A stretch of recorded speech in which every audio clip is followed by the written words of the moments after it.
Cell strategies बच्चों की पहुंच से दूर रखें, मार्केटर की हदायत के मुताबिक मार्केटिंग करें। सेल ज्यादा खराब होने की सूरत में आसान है .tk पर राब्ता करें। शुक्रिया। अब ये लोकल आइटम्स हैं सारी की सारी, ये इतना डिफरेंशिएट नहीं होती, मगर वहीं पे जब हम देखते हैं कि यहाँ पे देखें ये दानेदार है, रेड किस्म की वो आ रही है सारी, तो डिफरेंशिएट हो रही है। इस तरह लिप्टन की बात हुई है तो वो डिफरेंशिएट हो रही है।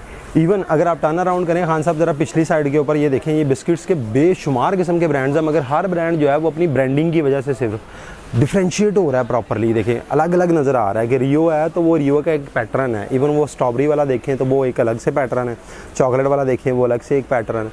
तो अब रियो को फाइंड आउट करना है इतने सारे बिस्किट्स के अंदर ऑलमोस्ट मतलब इम्पॉसिबल हो जाना चाहिए, मगर बहुत ईजी है। हर बिस्किट ने देखें अपनी एक ब्रांडिंग रखी हुई है। उस ब्रांडिंग का मतलब एक जो हम ब्रांडिंग वर्ड यूज़ करते हैं, उस ब्रांडिंग का मेन पर्पस क्या है, यहाँ पे आगे कस्टमर के लिए आसानी हो जाए।